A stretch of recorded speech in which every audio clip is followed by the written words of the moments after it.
Selamat malam rekan-rekan, saya Odi Bagus Syarifudin, lalu rekan saya ada Fiantio Galih dan Ade Ubaid. Kami akan mempresentasikan hasil analisis penjualan produk tahunan retail Big Data menggunakan Hadoop dan Spark. Dengan dosen pengampu kami ada Pak Hadi, Eskom Mkom. Lalu berikut adalah presentasinya.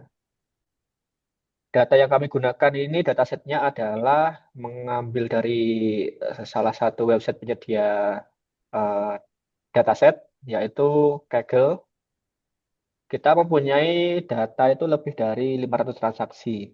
Data ini berisi tentang pembelian di suatu country atau negara, dan di sini eh, data ini nanti berisi informasi produk, jumlah pembelian, harga, waktu transaksi, dan negara tujuan. Lalu apa yang ingin kita analisis itu adalah nanti menerapkan pola penjualan, produk yang paling diminati, serta daerah mana yang mempunyai kontribusi omset paling terbesar. Seperti itu. Next. Oke, dengan saya Fianto Gale, saya akan menjelaskan apa sih arsitektur dan alur sistem kita. Ya, pasti Big Data sangat melekat dengan yang namanya arsitektur alur sistemnya. Oke, yang pertama kita ada dataset tadi, dataset berbentuk CSV ya. Ada 500.000 transaksi dan nanti ada juga Hadoop, Spark, dan Python. Nah, untuk Hadoop sendiri itu digunakan sebagai media penyimpanan ya, di mana dia akan memecah suatu data yang besar menjadi bagian kecil-kecil ya, disimpan dalam HDFS. Di sini penyimpanan datanya terdistribusi agar dataset besar dapat dikelola secara efisien, ya, secara mecah-mecah tadi. Lalu selanjutnya ada Spark. Spark untuk apa sih? Spark untuk pemrosesan ya, di mana Apache Spark ini mempunyai library atau runner bernama PySpark yang digunakan untuk pemrosesan data secara paralel dan transformasi data dalam jumlah besar. Spark ini digunakan untuk kecepatan ya, karena dia berbasis memori untuk pemrosesannya. Jadi cepat daripada HDFS. Lalu juga kita tidak lupa dengan Python, di mana ini untuk visualisasi yang terdistribusi dengan atau berinteraksi dengan Spark juga, di mana kita menggunakan library Matplotlib yang digunakan untuk memvisualisasi hasil analisis dalam bentuk grafik yang mudah dipahami dan juga sangat indah untuk dibaca. Selanjutnya, tujuan dari proyek ini yang pertama adalah mengidentifikasi daerah atau negara dengan total omset tertinggi. Kedua, menentukan produk dengan jumlah penjualan terbanyak. Dan ketiga, menganalisis tren omset penjualan berdasarkan waktu untuk mendeteksi pola musiman. Oke, berikutnya ini ada proses penyimpanan dataset ke Hadoop HDFS-nya. Ini ada beberapa perintah untuk melakukan prosesnya. Yang pertama, DFS ini make dir ke membuat data folder data penjualan ini. Jadi untuk yang pertama ini kita memerintahkan DFS untuk membuat folder data penjualan. Lalu next kedua, DFS ini kita suruh untuk memasukkan data.csv ini ke folder yang udah kita buat tadi, yaitu data penjualan ini. Lalu di berikutnya ada HDFS min ls data penjualan. Nah, ini memastikan kalau apakah ada data yang udah kita upload di data penjualan ini. Jadi foldernya itu apakah kosong atau ada isinya seperti itu. Dan ini gambarannya. Lalu yang berikutnya akan dijelaskan oleh rekan saya, Tio. Oke, saya akan lanjutkan. dari Mas Odi. Di bab 3 ini kita akan implementasi sistem ya. Ya, pertama, yang pertama kita membaca data dari HDFS menggunakan Spark. Ini nanti Spark membaca dataset langsung dari HDFS ya, karena sudah dipecah oleh HDFS, jadi kita harus mengambil dari HDFS bukan dari lokalnya. Oke, di mana menggunakan data frame API sebagai berikut ya, di mana ada variabel Spark read. Jadi kita membuat skema di situ seperti tabel di mana kita mengambil source-nya dari HDFS ya. Karena biasanya HTTP, ini HDFS, menandakan ini bersumber dari HDFS-nya langsung. Di mana kita ngambil dari node yang bernama name node dengan port 8020 slash data penjualan dari mdir, direktori yang sudah kita buat, dan dataku.csv adalah filenya tersebut. Yang kemudian diverifikasi menggunakan perintah df print schema dan df show. Nah, di bawah ini adalah skema untuk data CSV yang dari HDFS tadi yang sudah diproses HDFS. Kita show menggunakan Spark, di mana itu ya ada fieldnya ada sekian, dan data data type-nya itu ada apa aja. Misal invoice integer, stock code string, ya, quantity integer untuk perhitungan, dan config-nya nullable true, jadi bisa kosong. Lalu di bawahnya kita tampilkan tuh si skema yang kita buat tadi, skema data dari skema yang kita buat tadi, itu kita nampilkan 10 aja, di mana ada berbagai ya, invoice, invoice-nya, stoknya, produknya apa, description ya, kuantitinya, kapan transaksinya terjadi, lalu harganya, customer, dan country jelasnya. Oke, akan dilanjutkan oleh Mas Odi. Oke, baik. Yang berikutnya adalah proses data cleaning. Jadi, sebelum kita memproses datanya lebih lanjut ke perhitungan, kita perlu melakukan data cleaning ini agar memastikan data itu bebas dari data-data kotor atau yang nanti mengganggu proses perhitungan tersebut. Ini yang nomor satu, ini contohnya kita menghapus data kosong pada kolom yang menurut kita penting. Di sini kita menghapusnya yang deskripsinya itu tidak nul, jadi tidak kosong, dan juga country atau negaranya tidak kosong, seperti itu. Jadi jumlah awalnya tadi sebelum dihapus itu ada 500.000, 525.461.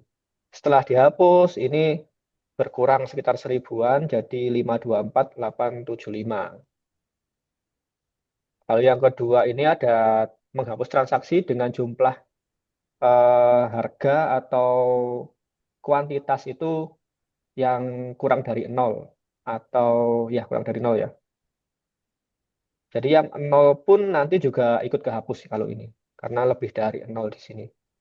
Nah, ini sebelum kena filter ini ada 524878 data, tapi setelah kita lakukan pembersihan tinggal sekitar 300 ribuan atau 400 ribuan lah ini. Lalu setelah itu nomor 3 mengubah tipe data tanggal. Ini kita pastikan dulu formatnya seperti ini. Month, day, dan tahun. Lalu di sini ada hour dan juga minutes. Tapi di bawahnya kita melakukan filter nih. Yang tanggalnya itu nggak nul atau nggak kosong. Nah, di sini ini datanya berkurang lagi tapi kurang signifikan. Tetap sekitar 392-an data. Seperti itu. Lalu proses berikutnya ada data transformation yang akan dijelaskan oleh Viantio. Oke, saya lanjutkan untuk data transformation-nya, di mana kita ada berbagai data transformation ya. Tapi yang pertama kita akan melakukan perhitungan omset ya, omset. Jadi kita akan membuat ya virtual kolom di mana kita menambahkan kolom omset tersebut. Di sini kita config di mana kita menambahkan kolom total belanja di mana value-nya itu adalah value dari kolom quantity dikali oleh kolom price ya dan hasilnya adalah tabel di bawah ini di mana ini sudah dipetakan ya di situ ada total belanja ya baru filter di mana hasil perkalian dari value quantity dan price, jadi hasilnya ketemu limit sebanyak 5. Selanjutnya ada agregasi omset per negara. Jadi dari omset itu tadi ya total belanja kita grup nih, kita kelompokkan per negara. Nah, kita config, kita group by, ya kita kelompokkan berdasarkan negara, country, di mana pengelompokannya field total belanja dirubah, dialias, diatasnamakan menjadi total omset. Di mana juga kita mengorder total omset tersebut ya secara descending ya yang terbanyak. Lalu kita limit menjadi 10 besar negara. Dan hasilnya adalah seperti di bawah ini tabelnya. Kita tampilkan country dan total omset. Yang paling tinggi United Kingdom ya, sekitar 8 juta, sekitar itu diikuti Air dan Netherlands dan lainnya. Oke, yang selanjutnya C ya. Ini produk terlaris yang akan dijelaskan oleh Mas Odi. Oke, selanjutnya ada analisis produk terlaris juga. Kita mendapatkannya ini dengan seperti tadi agregasi. Kita kelompokkan ini berdasarkan dari deskripsinya. Lalu kita ubah jumlah kuantitinya itu menjadi kolom total unit di sini. Jadi total unitnya itu kita order descending, jadi yang terbesar di atas. Lalu juga kita limit sebanyak 10 data. Dan hasilnya itu deskripsinya barang white hanging heart tea lights holder itu menempati urutan nomor 1 dengan total unit yang terjual itu 58 ribuan. Lalu diikuti di bawahnya ada World War II gliders itu ada 55 ribu dan seterusnya. Lalu di bawahnya ini juga ada tren bulanan di mana itu kita mengelompokkan setiap bulannya dari mulai 2009 bulan 12 sampai eh, 2010 bulan 11 seperti itu. Ya, ini untuk bisa dikatakan query-nya seperti ini dengan kolom bulan ini.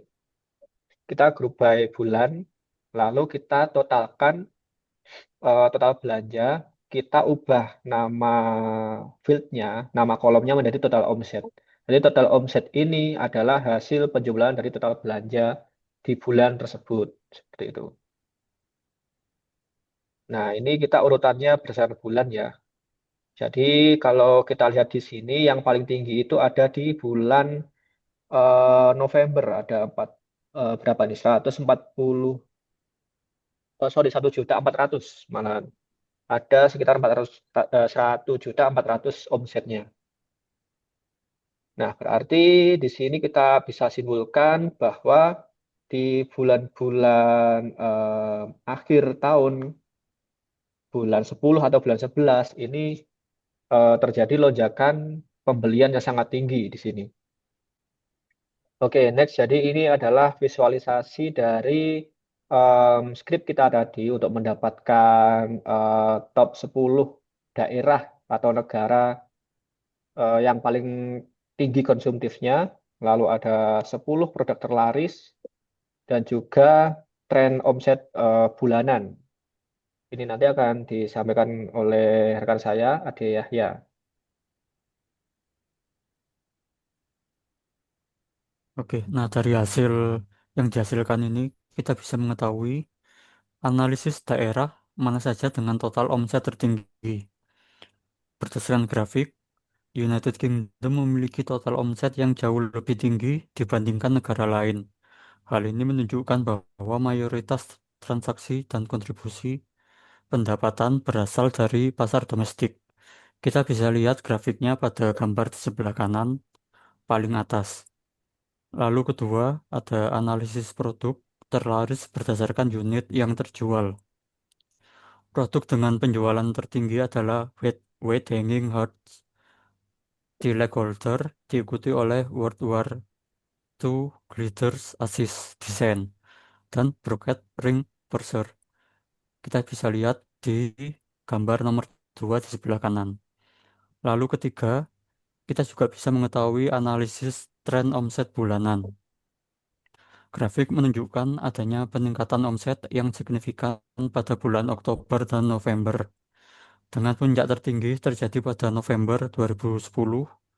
Hal ini kemungkinan dipengaruhi oleh musim belanja menjelang akhir tahun dan persiapan Natal. Lalu keempat adalah analisis omset pada bulan November. Grafik menunjukkan adanya peningkatan omset yang sangat signifikan pada bulan Oktober dan November, dengan puncak tertinggi terjadi pada bulan November. Jika dilihat, kenaikan omset ini dipicu oleh pembelian barang-barang bertemakan Natal seperti paper chain kit 50's Christmas.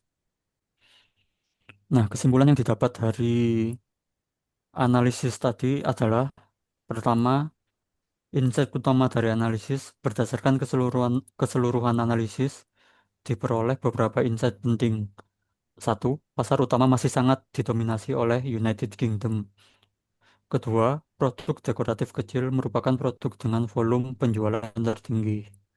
Ketiga, terjadi pola musiman dengan lonjakan penjualan menjelang akhir tahun. Insight ini menunjukkan bahwa strategi bisnis dapat difokuskan pada optimasi pasar domestik, penguatan produk bestseller, promosi intensif menjelang kuartal akhir tahun, dan pada bulan November kita bisa memperbanyak stok untuk musim dingin dan Natal. Berdasarkan hasil pemrosesan dan analisis data menggunakan Hadoop HDFS dan Apache Spark, dapat disimpulkan bahwa sistem Big Data berhasil mengolah dataset penjualan berukuran besar secara efisien. Proses ini, proses integrasi dari penyimpanan terdistribusi hingga visualisasi berjalan dengan baik. Baik, mungkin cukup sekian yang bisa kami sampaikan terkait tema kami, yaitu analisis penjualan produk tahunan retail menggunakan Big Data, Hadoop, dan Spark. Mungkin ada salah kata atau kekurangan dari kami mohon maaf. Semoga materi ini berguna untuk penonton dan meningkatkan eh, keterampilan, skill, dan juga pengertian dari yang menonton. Oke, kami mengucapkan maaf dan juga terima kasih telah menonton video kami. Terima kasih, terima kasih. Bye-bye.